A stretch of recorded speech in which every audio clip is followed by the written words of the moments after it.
How to use Hive project management. Hey everyone and welcome. We hope you're all doing great. In this video, I will show you step by step how to use Hive.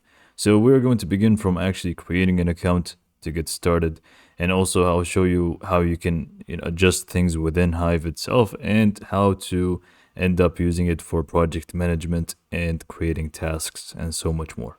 So basically, if you don't know, Hive.com or Hive for project management is a platform that you can use on your browser or even download, and it's going to be for, well, as the name says, project management. So it's going to allow you and your team to have a workspace, and in that workspace you can create projects, and within the projects you can create tasks and many different things, due dates and so on.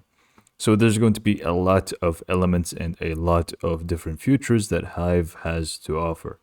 So to get started, you basically just want to go to hive.com, as you can see on the screen, and it's going to redirect you to this exact page.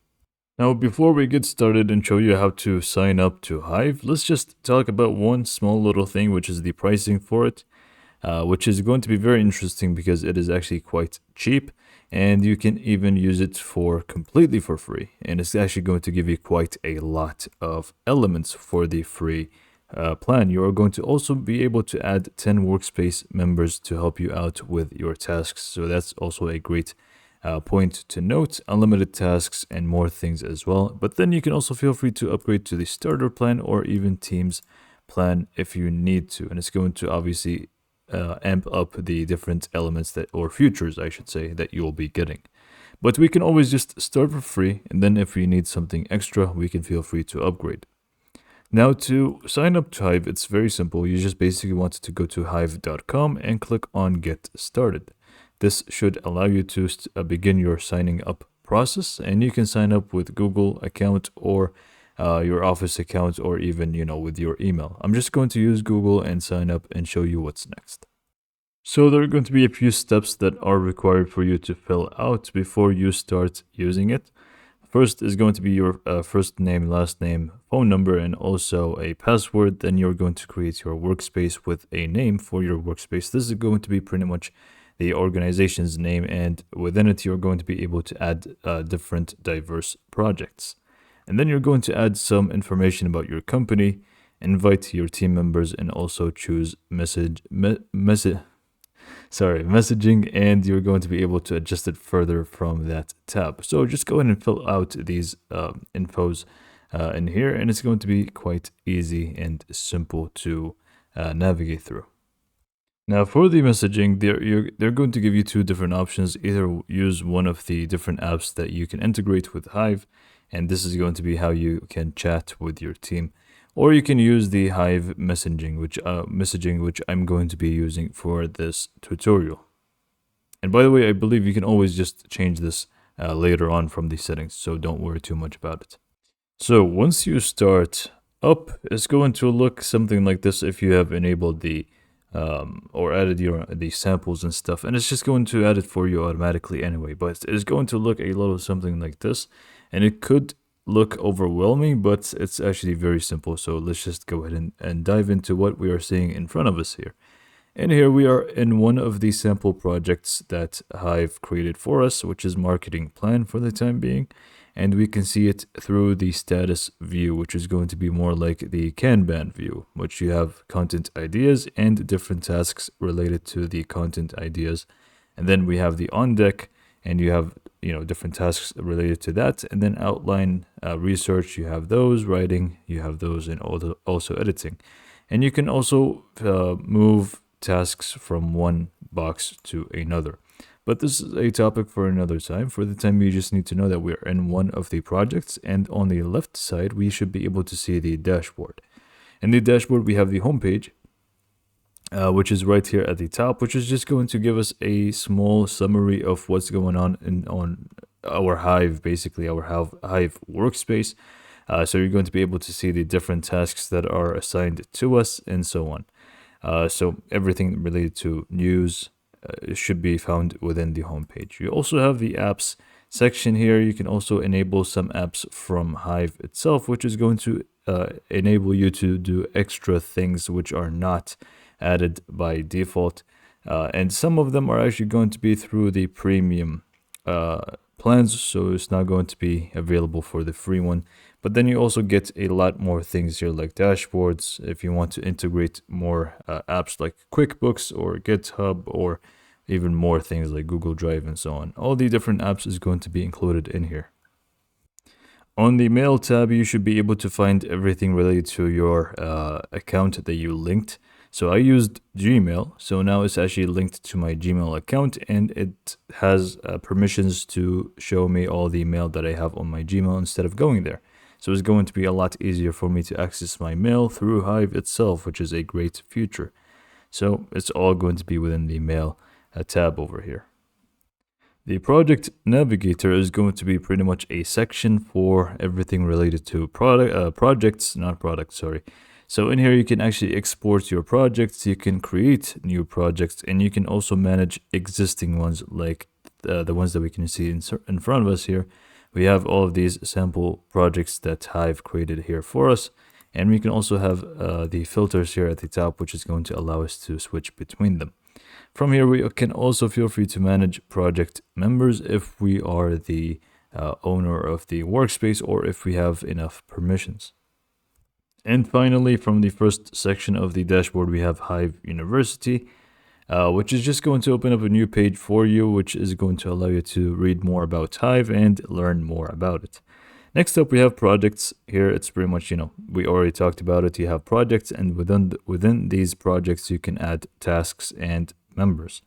And then we finally have groups here at the end, which you can feel free to create groups of specific individuals. And then we also have the other people that are added in here, or the team members that we have in the direct in here. And we can feel free to even text them if you want, or chat with them using the direct tab here.